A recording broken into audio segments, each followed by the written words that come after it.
All right, so Jake Paul will be fighting none other than Anthony Joshua. That is correct. No, not Gervonta Davis that weighs 135 pounds. Not Francis Ngannou, as what was reported a little while ago. Francis Ngannou came out and said, no, he wants none of that. He only wants real challenges. $100 million and you wouldn't be interested. The fight made no sense. No, bro, come on. Don't disrespect me like that. And Jake Paul now, as I said, will be going up against Anthony Joshua. I can't believe that this is actually happening, but it is, okay? Now, it's a win-win for Jake Paul, and it's a lose-lose for Anthony Joshua. However, given all of that, both men are going to make $92 million each. So forget my opinion. Who gives a damn? When you can bank $92 million for having a little move around in a boxing ring, fair play. You can't on that. However, let's talk about it. The reason I say that it's a lose-lose we'll start with Jake Paul first. The reason I say it's a win-win for Jake Paul is because, listen, if he wins, then he's beating a former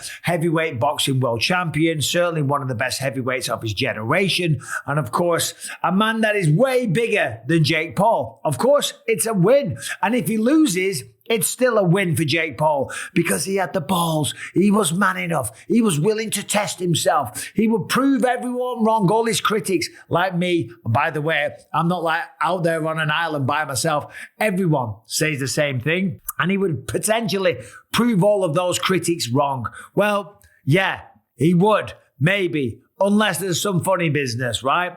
And for Anthony Joshua, as I said, this is kind of a lose-lose, right? Because if he wins, people are still going to say, well, you only beat Jake Paul, right? The man that lost to Tommy Fury, after all, right? That's the only loss in his record, Tommy Fury. You're telling me that Tommy Fury is going to beat him and then Anthony Joshua's not going to beat him? So if he beats him, he gets no credit. And if he loses, then holy can you imagine? That would be the biggest downfall of any boxer's career. The reality is, he's not going to lose. There is no way on this earth that Jake Paul can beat Anthony Joshua in a boxing match. That's just a fact, okay?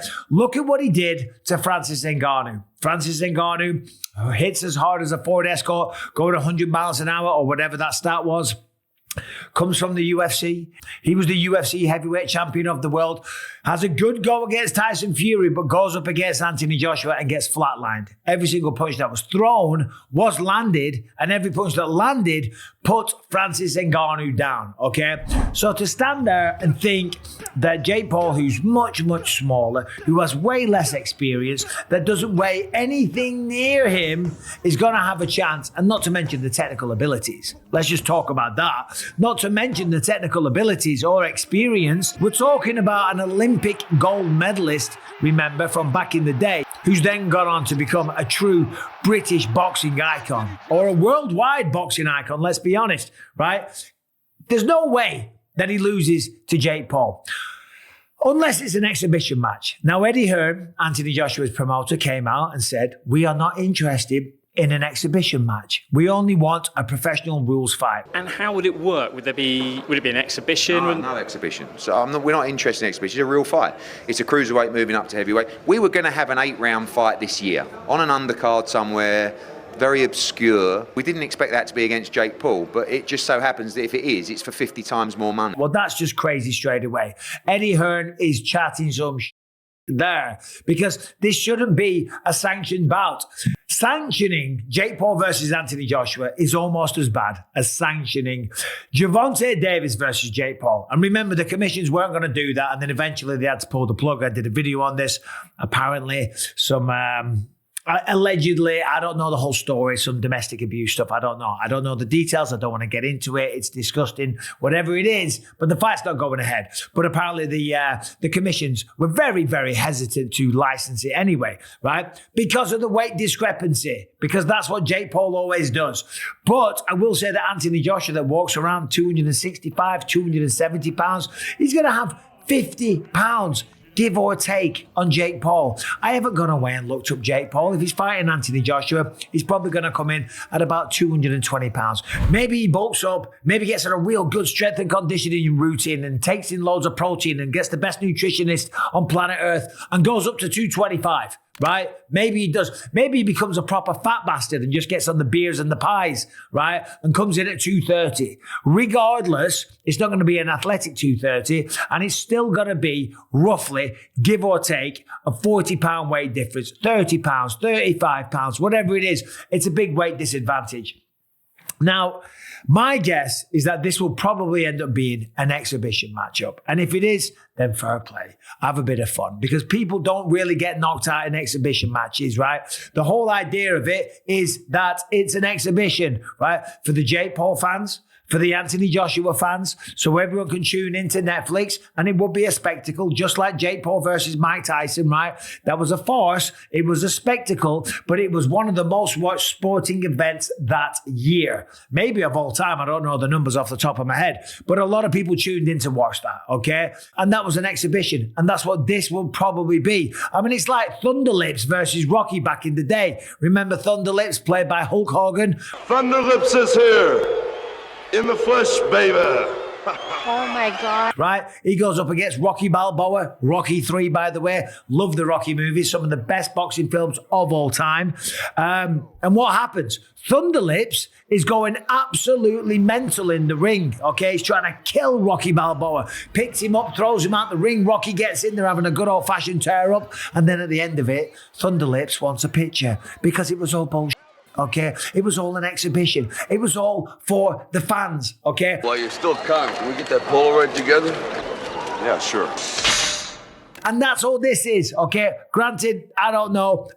Maybe they come out and they say, "Oh no, this is legit. This is a real sanctioned heavyweight boxing matchup." I don't think they will, but if they do, I'll still call number one goddamn bull. On that. Simple. This is number one bullshit. Anthony Joshua should not be lowering himself to this, right? Again, $92 million, okay? So I can't chat shit. There's a lot of things I'd do for $92 million. And certainly boxing Jake Paul would be one of them, okay? I'd take great satisfaction cracking that guy in the face, right? So you can't talk about Anthony Joshua. But he's made a lot of money already. He's made probably hundreds of millions without looking it up. He's had an unbelievably successful career. The fights that Anthony Joshua should be targeting, and you all know what I'm going to say. You all know. Take a wild guess. Tyson Fury. That's the fight that should happen. All British boxing fans, if not boxing fans worldwide, heavyweight boxing fans, want to see Anthony Joshua and Tyson Fury throw down. And if they both hang up the gloves for good, because we know Tyson Fury's retired about 3 or 4 times at this stage, and we know that this time's for real, and this time he's never ever coming back, but then he does come back, right? If he does come back, and if he hasn't retired, then he needs to fight Anthony Joshua, because they owe it to the fans. They owe it to the buying public of people that tuned in and paid for their fights and showed passion and turned up at Wembley Arena or wherever the fight was, went out to Saudi Arabia, followed them all over the world, the ups and the downs, the highs and the lows, the wins over Vladimir Klitschko, the losses to Alexander Usyk. I feel. That's what being a fan is all about, being there for the ups and the downs, okay? And guess what? If you're a fan of Joshua, you're also a fan of Tyson Fury. And if them two fight one another, holy shit, right? It's every fan's dream, okay? Because that's what British boxing needs, and that's what the British buying public want to see. As I say, if not the entire whole world, before two legendary boxers go their separate ways. I can't judge Anthony Joshua for getting the bag, as the kids say, for going to wherever the fight's going to take place and taking $92 million for going up against Jake Paul, right? You can't give him for that. You can't judge him for that. But don't try and tell me that this is a real professional boxing contest. Maybe it is. I'm certainly not going to say that it's fixed. May the best man win, right? Because we know that Jake Paul is suing people that say that. I'm not saying that. I'm saying my guess is that this will be an exhibition matchup. And if it is, it'll be one hell of a show. And I'll certainly tune in. And fair play to both men because they're making an absolute goddamn killing. But what is going on? Jake Paul versus Anthony Joshua. It's a lose-lose for Joshua. It's a win-win for Jake Paul. Let me know what you think of everything that I just said in the comment section, please. Later today, Eubank versus Ben 2. That's a banger. I'm going to be doing a live. And also UFC 322. Two guys that weigh the same weight. In fact, hold on. No. Islam Makhachev is moving up to welterweight, so I got that wrong. But still, two guys at the top of the game, two guys that are champions, two guys that will not be putting on an exhibition, two guys that will be trying to kill one another. And I cannot wait for that fight. Anyway, thanks for watching. You know what to do. Subscribe, ring the bell. See you soon.